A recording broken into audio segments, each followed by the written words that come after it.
Oi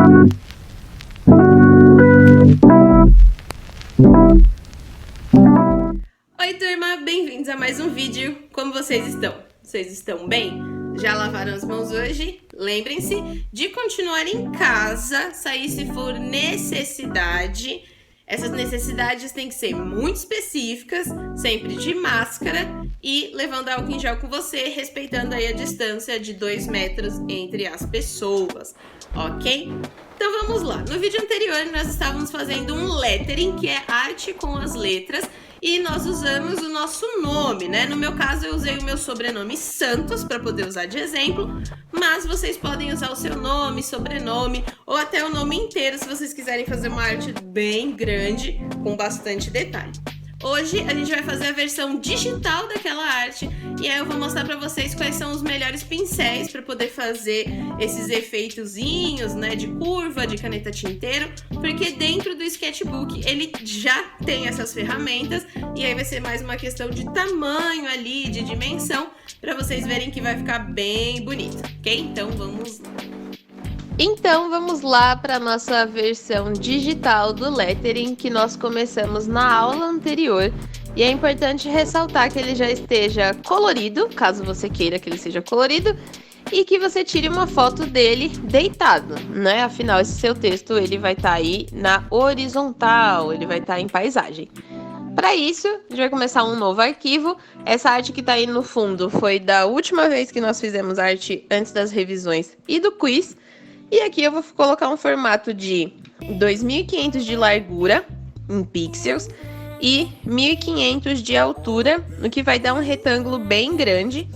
E se a gente fosse fazer a impressão, não teria problema nenhum passar isso para uma folha de A4 futuramente. Lembrando que o sketchbook ele salva em JPEG, que é um formato de imagem que pode ser editado aí em qualquer plataforma de edição de imagem futuramente, além de poder ser enviado pelo WhatsApp, ok?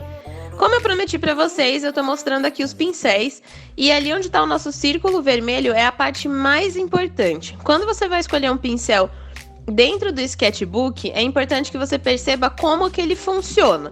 Então, se ele é sempre uma linha contínua, você não vai precisar se preocupar com a pressão desse pincel. Se ele é um pincel que começa com a cor bem forte e a pontinha dele fica bem fraquinha, significa que você vai ter que trabalhar questões de pressão, de fluxo e assim por diante. No meu caso, eu vou bem lá para baixo e nas opções artísticas eu vou escolher o pincel que se parece com uma caneta tinteiro, igual aquelas canetas tinteiro que a gente vê nas bancas de jornal, que parecem super chiques. Elas têm uma ponta que é como se fosse uma ponta de metal, pelo menos as originais eram com pontas de metal, e essa ponta, quanto mais pressão você faz, mais tinta ela sai. Então, basicamente, aquelas canetas de pena, o que acontece? Você faz uma pressão maior, ele abre uma dobrinha e sai mais tinta. Se você faz uma pressão menor, ele sai menos tinta e a caneta tinteiro tem mais ou menos esse mesmo mecanismo. E aqui, graças à evolução e tecnologia, a gente tem um aplicativo que consegue simular isso. Ele consegue copiar esse efeito de um pincel artístico de verdade, neste caso a caneta tinteiro. Vocês vão perceber que antes de começar, eu faço diversos testes de traço. Por quê? Porque eu preciso saber para que lado esse pincel se movimenta. Isso é uma coisa importante de vocês prestarem atenção, porque quando a gente pega uma canetinha normal, ela é fluida. Então, do começo até o fim da linha dela, ela tem a mesma textura. Só que quando a gente trabalha os pincéis artísticos, ele tem um fluxo de funcionamento. Então, às vezes, o começo é mais grosso e a ponta é mais fininha. Ou, às vezes, o começo é mais fininho, aí fica um traço bem gordinho no meio e fica fininho de novo.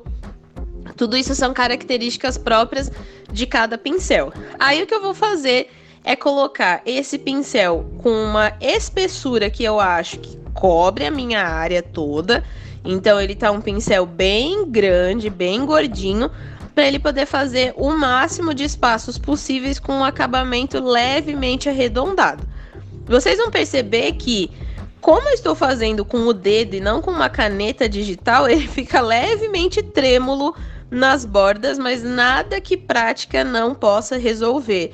Então, se o meu ficou trêmulo, pode ser que o seu também fique com essa leve tremidinha nas bordas, mas com prática, com certeza, isso sai e você consegue fazer bordas mais lisas. Outra coisa importante também de notar é que quanto maior o espaço da sua tela, melhor você consegue deslizar aí o seu dedo. Então, lembrando que nós estamos fazendo com o celular, que é um espaço de tela relativamente aí limitado. Então, não se preocupem em ser perfeccionistas, pelo menos não nessa nossa primeira atividade de lettering, porque pode ser que sim, saia um pouco aí tremido, mas não tem problema nenhum. Com um pouquinho de treino a gente consegue fazer. Vocês vão perceber que ao longo de todo o meu nome, eu vou tentando juntar as partes que são pretas. Então, por exemplo, eu comecei ali pelo S, eu coloquei a letra A encostando no S, coloquei a letra N encostando no A, e depois eu vou ter a letra T, que é a única que não tem nenhuma ligação com as anteriores. Então é como se fosse uma separação de sílabas, né? Santos. Não foi proposital, mas a ideia era que se esse pincel tá tão grossinho assim, se tiver a chance de encostar uma letra na outra, tudo bem, não vai ficar estranho, entendeu? Por quê? Porque ele tem essa textura e não vai ficar esquisito como se a letra tivesse grudada uma na outra. Vai ficar parecendo mais ou menos um grafite. Não é a ideia parecer um grafite, mas vai ficar parecido, ok? Vamos lá. Qual que foi a minha inspiração para as cores? Como eu falei no vídeo anterior, eu gosto bastante de cores frias. Eu acho que elas combinam bastante com a minha personalidade. São cores que eu gosto e são cores que eu acho que ficam bonitas juntas. Então vocês vão perceber que o roxo que eu escolhi, ele não é um roxo completamente frio. Ele tá mais perto de ser um magenta do que ele tá perto de ser um anil, por exemplo, que é uma cor bem fria e bem fechada. Ele é um roxo bem aceso e bem alegre. Então ele pode ser considerado um roxo com cor de fundo quente.